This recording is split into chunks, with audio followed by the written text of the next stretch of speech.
Well, we know that it's Thanksgiving night here all across the United States, so we thought that we would deliver you with a Thanksgiving gift, and that is a interview here on the Dave's Home Supply Getting Up to Speed podcast. It's a driver that ran for the first time with the USAC-Silver Crown, as well as a regular with the 410 scene in central Pennsylvania, Chase Dietz from York, PA. He's coming up next after these messages. Dave's Home Supply specializes in cabinets, flooring, and countertops. Visit their website at daveshomesupply.com to look at products, services, financing, and even a free estimate. Are you looking for bookkeeping, payroll, or income tax services? Then check out the folks at For You Simple Bookkeeping. They are a licensed tax preparer throughout the entire United States. For more information, click on the link in the description. Well, he's from York, Pennsylvania, and he's joining us now on the Dave's Home Supply Getting Up to Speed podcast on this Thanksgiving evening. It's great to be joined by Chase Dietz. Chase, first of all, thanks for coming on board on a holiday. I'm not getting holiday pay, but I'm gonna join this interview, no doubt. No, I appreciate you having me on.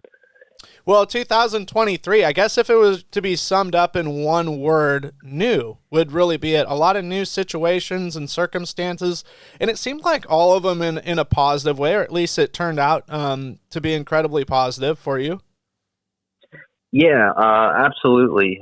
I'm obviously, putting the team together. We did that just over the winter, and in a short period of time, we were able to get ourselves on the track here in central Pennsylvania, or what we always say central Pennsylvania. We're not necessarily central PA, but, it's a tough area. And to have had the season that we did, and in what I'd say was probably half the races that, your top teams are running in the area, I'd say we had a really good year. And along with that, with the Silver Crown experience, got a chance to do something different without a wing, and that allowed me to race with different people, obviously whole different division, but also get to some different tracks that I'm not normally able to race. So just all around an awesome learning experience, and it certainly made me better this year. From the beginning of the season to the end, I've seen quite a difference in myself, and obviously the team's progressed with the 410 side of things as well, and even the Silver Crown for the few races we ran. So an excellent year, I think, on our end, and for the goals that I set, we had hit those, and I'm very happy with the outcome.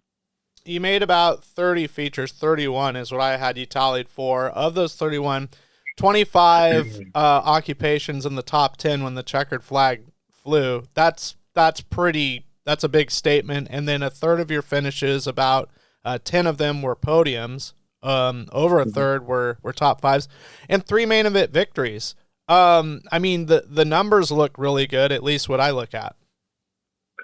Yeah, and the biggest thing was, we could probably take out about 3 of those races we ran, because we blew we blew our new motor at Sealands Grove with the All-Stars, and we had kicked off the night really well and timed second with them, and then blew up the last corner of the heat race, and that ended our night.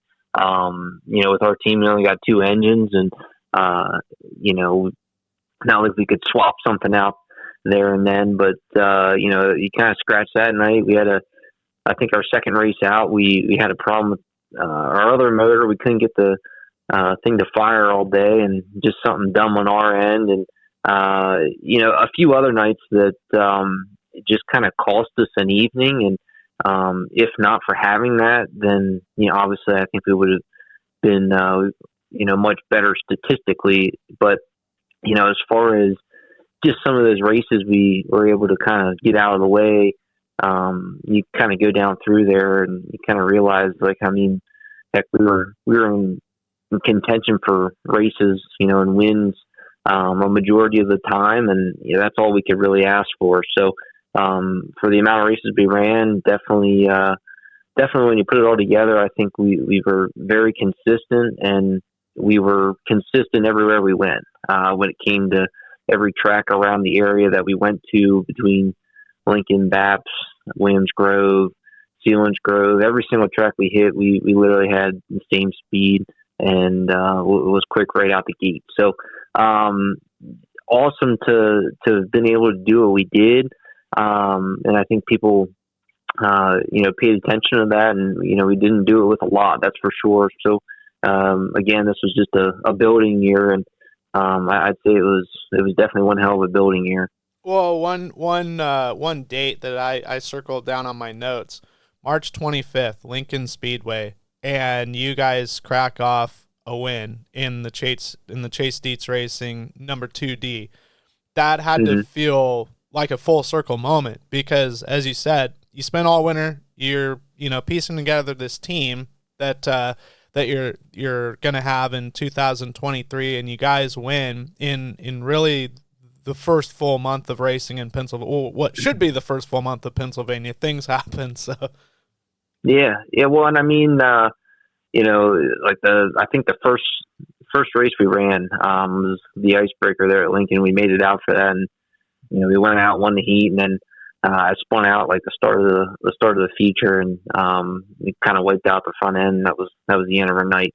So I mean, like the next night we actually got the race was that night we won. So it was really basically our second race out at that point, and we were still working out all the bugs. I was working out my bugs as a driver, and also, we're just making sure we were everything together and everything right. For the most part, I remember that night we won at Lincoln. It was extremely wet, and we were running, not too far off track record speeds, most of the night for the way the weather was, and it was just kind of follow the leader, but definitely made it interesting just because we didn't have breaks, I think, from like about lap 7 or 8 on, and the guy in second, he was putting pressure on me that whole race, so ended up making it work. And for me, it was obviously nice to pick off a win, but I was looking for more. I wanted to, when you're a driver, you want to go out there and dominate. So I wouldn't say it was definitely domination, but at least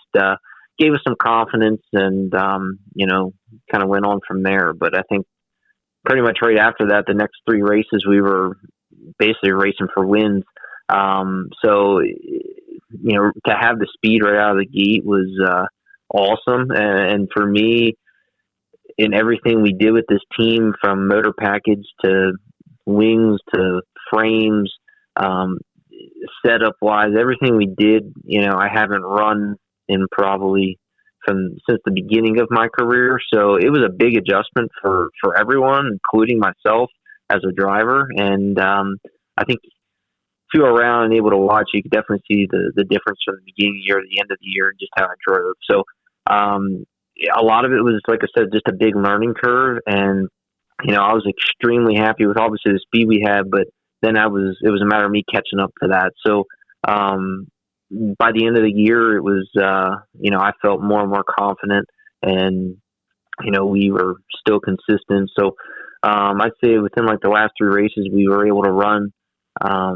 Again, we were back in contention for wins, and I felt we were there, in one of the best cars. It was a matter of just making the right moves and doing what I needed to do. So it was again just a lot of learning, and for what we were able to accomplish, there's a lot we can take into next year.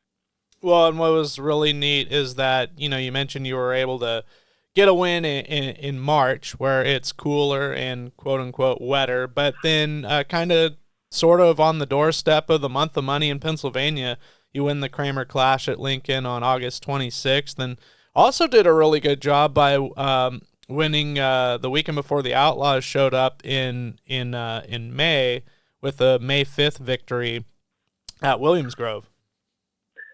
Yeah. Again, it was pretty early in the year. It was only a couple of races in really for us at the point. And, heck, prior to that, we had a second at Lincoln.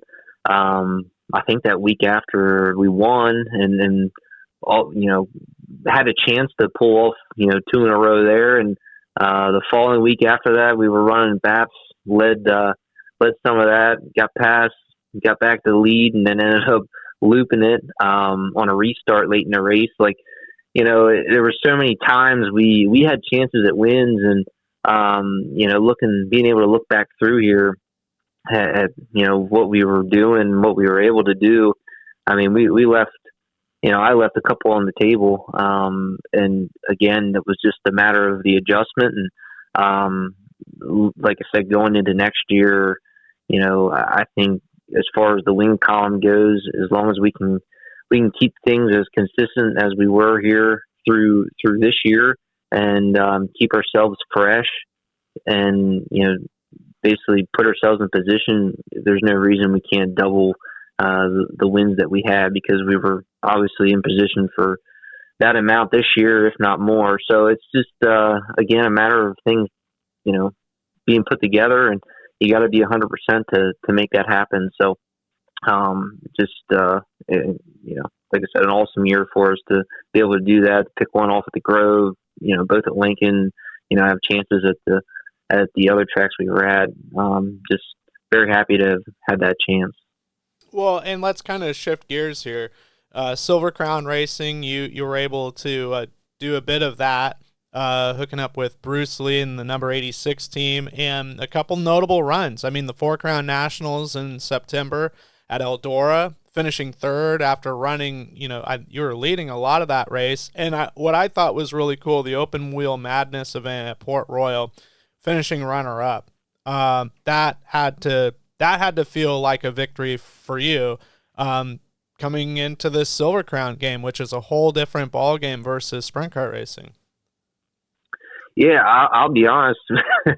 Didn't really have any idea what to expect, other than just go drive the car like you need to drive it and go with it. Nowadays I feel like the learning curve is quicker than maybe what it used to be for a lot of drivers, more so just because we're able to we're able to watch a lot more videos, and we have that ability with technology to go back and watch races and completely study everything.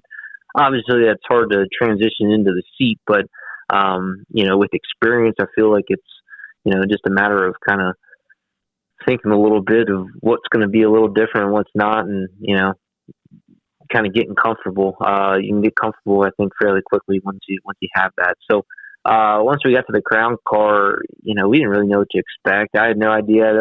I hadn't been in a wingless sprint car ever in my life, and the rest of us, it was all new to us. So we had a good baseline thanks to DRC Chassis and Penske Racing Shocks. They got us hooked up, and for me, it was just a matter of getting time. And luckily, we were able to run that first race at Port Royal, just because, look, it's a place I've raced a little bit at, and I expected how it was going to be.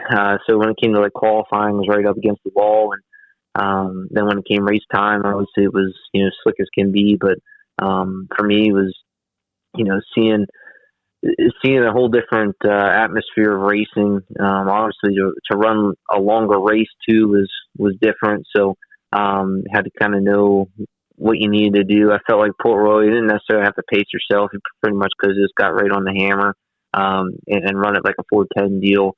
But you get to one of the miles, and you kind of got to strategize a little bit based on tires and things like that. So it's just a whole new atmosphere. We made out really well, and I had a hell of a lot of fun. And honestly, it's taught me so much more as a driver that I was able to transition even in my wing car. So again, everything we did this year between the 410 and also the USAC-Silver Crown car, it's definitely been able to teach me a lot, and to obviously be learning still is great, because it's great to get uncomfortable, because that's the only way you're going to be able to learn. So just great to have had those opportunities and continue to kind of build off of those.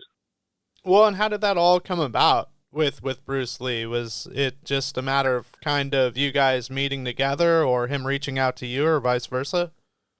So it's a pretty good story. My dad had raced micros, midgets, sprint cars, just about everything, and traveled around, here and there. And when he was in high school, it was basically when he first started in sprint cars and racing in general. And Bruce Lee was actually his shop teacher in high school. So when my dad started racing, Bruce had actually helped my dad, and he ended up basically helping him all through his career.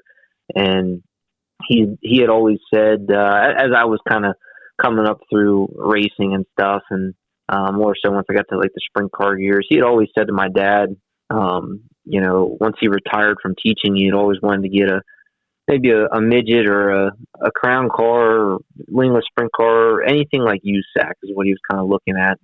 That time came. He retired last year, and that his decision was obviously to go the Silver Crown route. So we ended up going over, while in the meantime, putting this 410 team together. We were also putting that all together. So I think it was January, either January this year or December, the end of December sometime. We ended up running out to DRC Chassis, pick up a new car, and in the meantime, we had picked up a motor from Claxton Racing Engines out there, and came home and started piecing it together. So it was pretty cool. It was pretty much family, Bruce, and again, for him to look at me and give me the opportunity to do that is awesome. I'll forever be grateful for that. And like I said, it's been a hell of a lot of fun, and look forward to doing it again next year with him. And that's kind of what it's all about. He just wanted to do something that's not going to be, basically all year long as far as running 40, 50 races. It's kind of right up his alley. We can kind of do, a few here and there. It gives us a chance to travel a little bit, go to some different places, and, go have some fun with it. So it was certainly a lot of fun, and it's just a cool deal behind it all, because it's just all about family with our team. Wow, that's such a dream come true story. I really like that, and that's totally awesome. And combining it together with you guys racing at Port Royal, in your neck of the woods, had to add on to that a little bit for both you and Bruce. As a Silver Crown race in Pennsylvania, it is a big deal, and it turned out to be a very popular move. Yeah, and obviously, for Bruce and everyone else, I didn't necessarily expect to be going out there and doing what we did. And honestly, neither did I. I felt I was confident in the fact that I felt like we could go out and do very well. But to be in contention like we were right off right from the get go, that was that was a little eye opening, I guess. But it was cool. To show that we were able to have that speed everywhere was better yet. And we obviously there was no expectations from the beginning, but now we got those 3 races in, and we're we're kind of like, man, we know we got something, so we can put ourselves in contention to win these things. And I think going into next year, I'd like to try and focus, a little bit more on that too. Obviously, they only run, I think it's 6 dirt shows anyway, but if we can get to a majority of them, or if not all of them, I definitely like to, and we'll just kind of keep going with it. But we certainly have a great team, a great car, engine, shock package, got it all there, and we just gotta learn more. It's about all it comes down to. Well, and it's such a cool series, historically speaking. It has a huge amount of star power of drivers that have had success in it, and it's got a lot of star power now, yourself included. You got guys like Justin Grant, Logan Seavey, Cody Swanson, Brady Bacon. It's a tough series, and I really grew a lot of appreciation for it reading Jack Hewitt's book, Hewitt's Law, and just the amount of, that was his favorite class, because that was the road to Indy. Like that was the final step before he went to Indy back in the day. Yeah, and I'll be honest, for racing 410s and the Pennsylvania area for so long, and just being well, I feel like sometimes stuck here. Eye of the storm. To get at, to get out and do something different was awesome because it was a different atmosphere. You know, to be a part with the USAC guys, it was, just USAC in general was pretty welcoming, and I just had a lot of fun with those guys. And the division itself it was a little bit more laid back than obviously any other division between the midgets, the wingless, the 410 sprints, and everything else. Because it's like, again, what you said is that tradition aspect. It kind of sets the tone for it, but it's a hell of a lot of fun. It always put on good races, and it's something you don't see all the time. So I feel like that's where with the 410 racing, we're kind of spoiled in the fact that we see it so much, but I think that hurts the fans and ourselves sometimes, where it burns us out. And with the Silver Crown deal, you only see them so many times, and I think that's what makes it so cool. And also to have the amount of backing that they have right now, as far as cars and teams go, is pretty cool to see as well. I think we average probably mid-30s in car count. I think just about every race. So it was definitely a good car count. A lot of teams and a lot of people supporting it as well. And it sounds like there's more and more support coming of drivers that are wanting to get involved and either become a part of it or return to it, which that's a really good sign, because unfortunately the series did have kind of an unfortunate lull there where it was not the bee's knees. It was not doing well, and it's having a strong renaissance. Yeah, and I mean, heck, since we started running in, this year, I could probably name 5 or 6 drivers just, that I race with here in Pennsylvania weekly, the Wing 410 side that, are saying, man, that looks fun, and wanting to try it and this and that. They could have the opportunity to do so, and I like it. That's good to hear. Obviously, I tell them, like, look, I can't really say much. We went out and did pretty well, but I won't say it's easy to do. The guys we're running with are damn good to be running up front.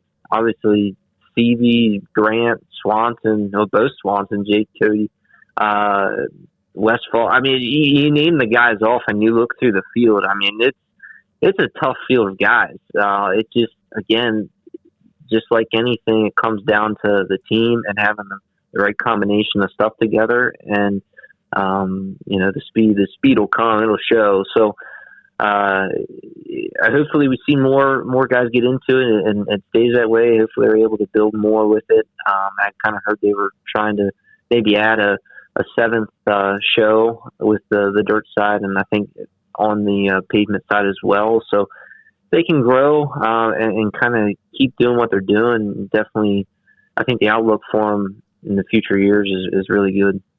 Well, and something cool for you in 2023, adding to the what was your year in one word being new, was getting a call up from Shark Racing. And I'll never forget when I heard the news, as I was at Knoxville. I was walking out of the press credentials building. I finally found it after going all across the property at Knoxville Raceway.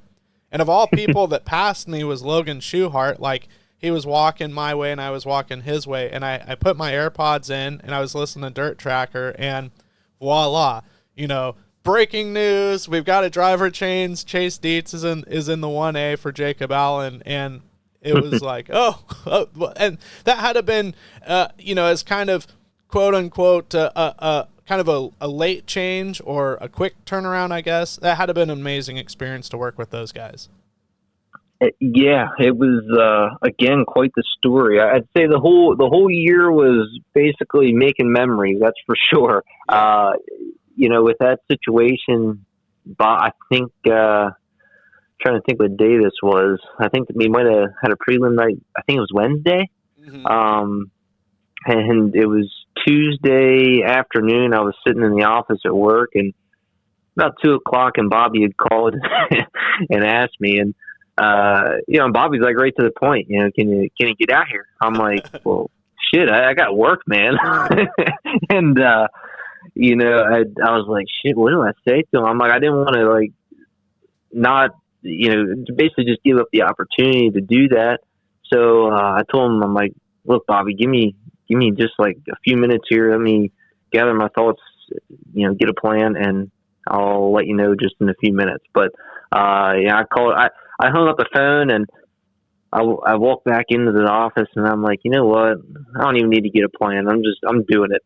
so I called him back and, I'm like, look, you told me the prelim night. And I'm like, well, shit, how am I getting out here? So, sure. It ended up me and my dad drove out 15 hours straight. I think it was like maybe 7:00 in the evening. We left York and, made the hike out there about 15 hours. I think we pulled in the parking lot and they had the car out and stuff about 10 in the morning and sat in the car and, that was about it.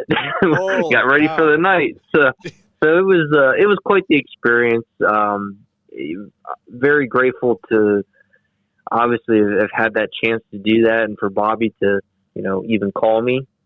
I'd raced with Jake and Logan basically at the start of my career when they were starting go-karts and stuff. So, I had said to Bob a few times, when they were, if they were ever putting a third car together, I'd love to talk with him about having the opportunity to run for him. So it was cool. Obviously they were from our area and it was almost like a family deal there. So, fortunate I've had the opportunity and that was the first time at the Nationals, my second time at Knoxville. So, an awesome experience. And, I could have probably finished the year out with them. But on my end of things, I just couldn't make that happen for the time's sake, for having to make that decision. So,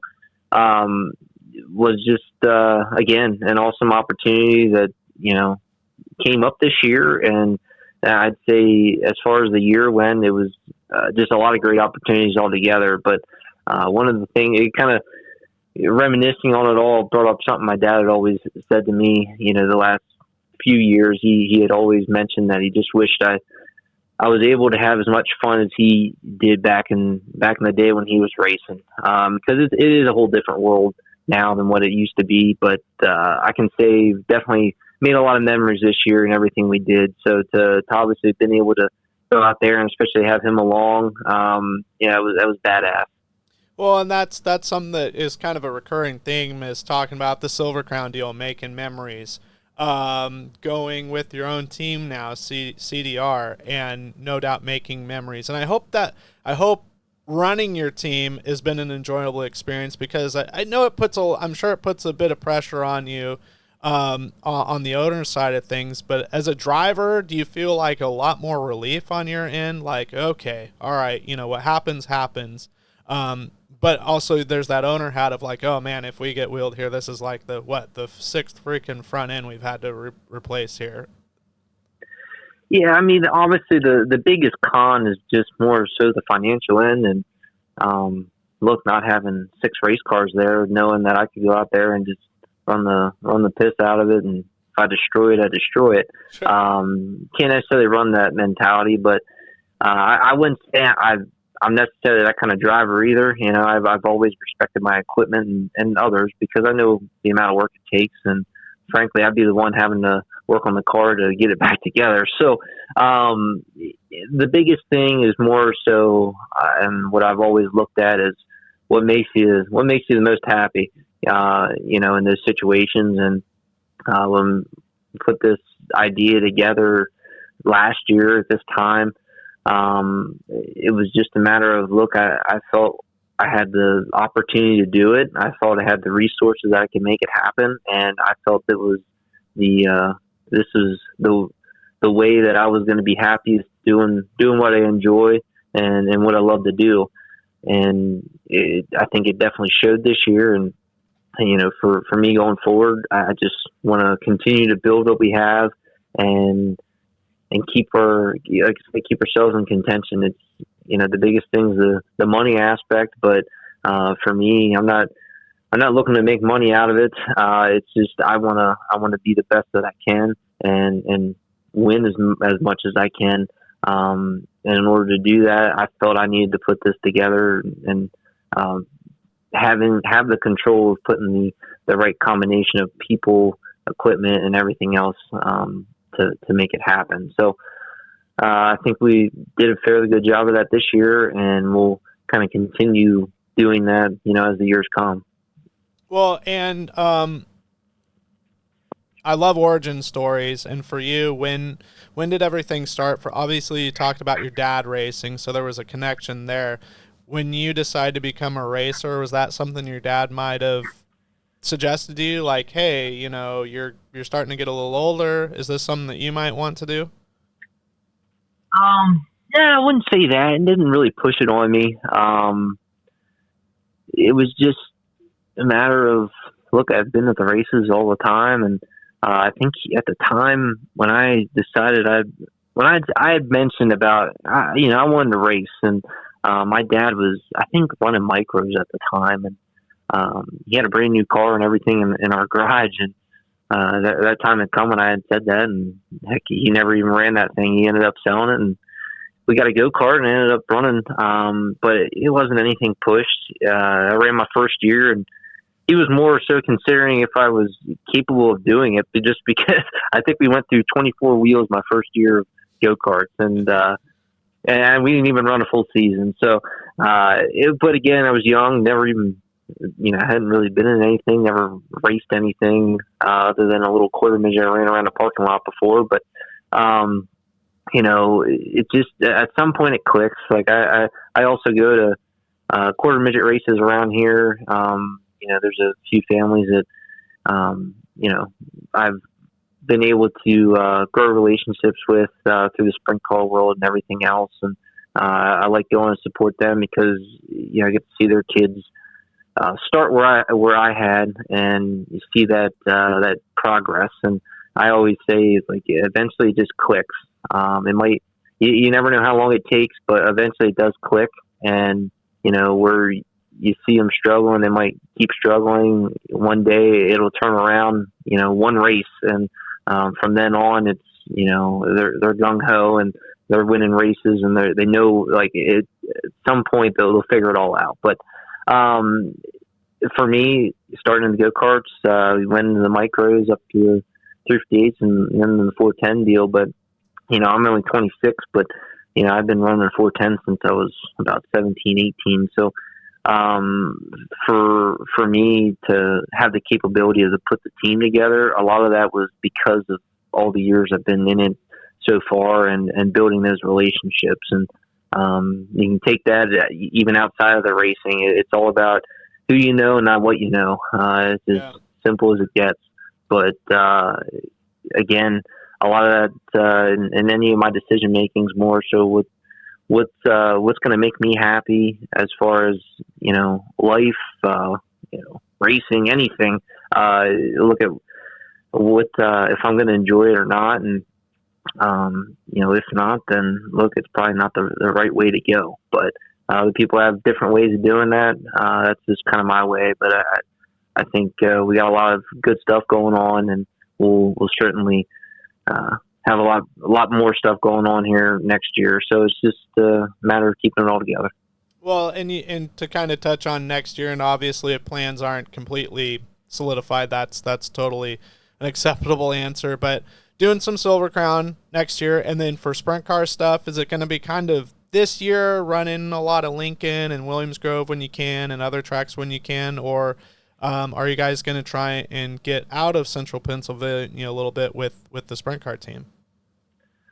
Yeah, I'll be honest, a lot of that's kind of dependent on, sponsorships, stuff like that. But my main goal is to have another car there ready to go for us, and that way we have two cars sitting there and also a third engine. The engine is pretty much the biggest thing.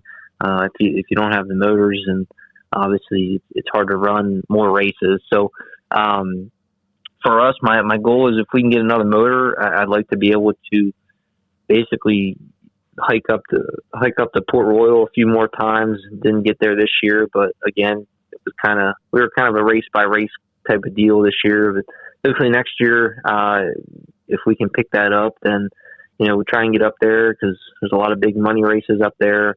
Get to the Grove more often, and we'll still run Lincoln, here and there, just because it's so close, and also it kind of fits our engine package too with what we have. So it's going to be a little dependent on that. If we're not able to accomplish that, we'll do something similar to this year. But I have a lot of confidence we'll get to that point, and it might not be right at the beginning of the year. It could be about mid-season, but for our schedule, you'll see more Lincoln, Williams Grove, and Port Royal type of deal. And as far as traveling, there might be once or twice we get out of Pennsylvania. It just all depends on how things are working out at the time, and also hopefully with the Silver Crown schedule, we might be able to bring the sprint car out to a race with the Crown car too. So we'll just kind of see how it all works out. No doubt. And people and individuals as well as sponsors that are signed on board as of right now or helped you this year. Hell, it's quite the list, but a lot of support. Big thank you to Steve Carr, Carmen Industrial Services, L&M Tire, Glenville Station, the Auto Barn, GWT Transportation, Penske Racing Shocks, Donald Racing Engines, Triple X Chassis, Larry Hall is all my guys at the shop, Noah Ward, Garrett, Talon, Mike, my dad.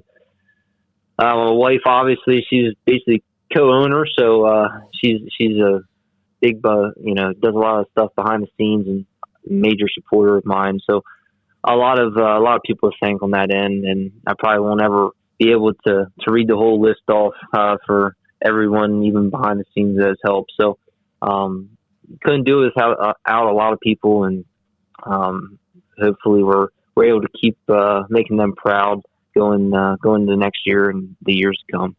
Well, awesome. And as far as when the schedule kind of comes out, or for any folks that want to get any sort of apparel, is there a way that they can support you that way? You have a Facebook page, a social media page, or a website?